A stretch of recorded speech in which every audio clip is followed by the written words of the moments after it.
Welcome back, y'all. So today I'm going to be doing a 1-year ownership review of our 2020 Toyota Supra. A little back history. So about this, it's January of 2022. We bought it, I think we bought it in January of 2021. A little fuzzy, a little busy time last year, but at the time we were looking for something to, we had a dealership have to buy I had a Mustang we bought back, and our Raptor we traded in on the Subaru. We went about a month with only one vehicle we were paying on, and the reason we ended up getting another vehicle is because the Lightning, my wife was driving it when she needed to. She works from home, but it left her stranded. The alternator went out, and so we had to replace the alternator in the parking lot. Very cold night, so we decided having that be her main method of transportation wasn't the best idea. So we started looking around, and I'd always loved the Mark IV's Supras. Thought they were cool as hell, you know. Between that and the Terminator, those are two of the baddest ass cars made, in my opinion. And wasn't too keen on these when they first came out because, you know, BMW. I don't like BMW. But, you know, after seeing what a lot of people were able to do with these, you know, how tough the motors were and whatnot, and how easily they were to make power, I was like, hey, let's look into these. Well,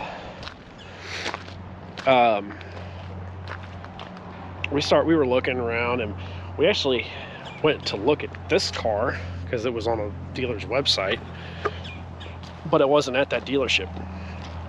However, they did have a silver one that they actually let us test drive, and actually enjoyed test driving it. But my wife did refuse to buy another silver vehicle because silver, and you can't see it, but you know, the Cobra is silver. So it's like, we're not getting another silver car. So like, well, what about the yellow one? So they brought it over. They weren't letting people test drive it, but they let us, because we were going to buy one of them. And this one was actually more expensive because it had way less miles. The silver one we looked at had like 13,000 miles. This one only had 400. So, you know, it was essentially new. But they couldn't sell it because yellow is a hard color to sell for most people. So it had been sitting on their lot. So they cut us a hell of a deal. Basically gave us this for the same price as that silver one with more miles. It actually came from Canada. So it has a few quirks that most guys in the US don't have.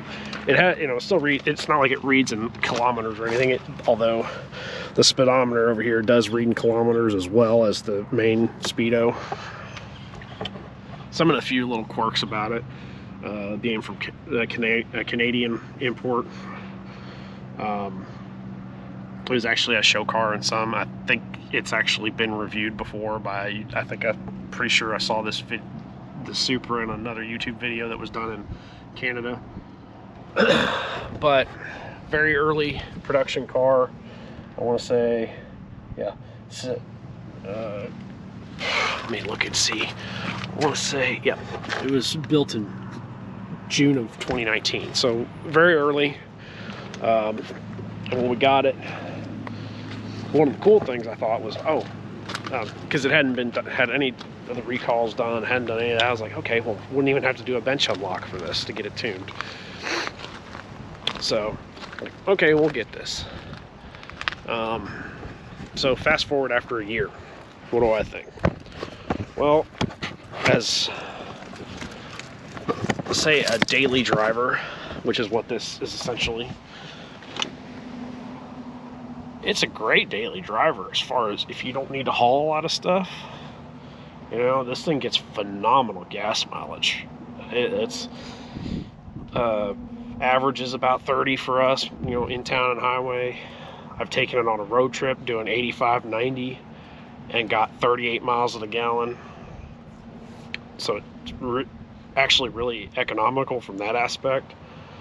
It's actually a really comfortable car to drive. You know, it's kind of a pain to get in and out of, but most two-door sports cars are. But once you get in it, you're kind of like in it, and it just, you know, goes. Handles pretty good around certain types of corners, you know, like long sweeping corners. It can carry a lot of speed, but real sharp, slow corners, I wouldn't say it handles great. I'd still rather drive the STI because this thing gets squirrely. It can fishtail and you know, whatnot.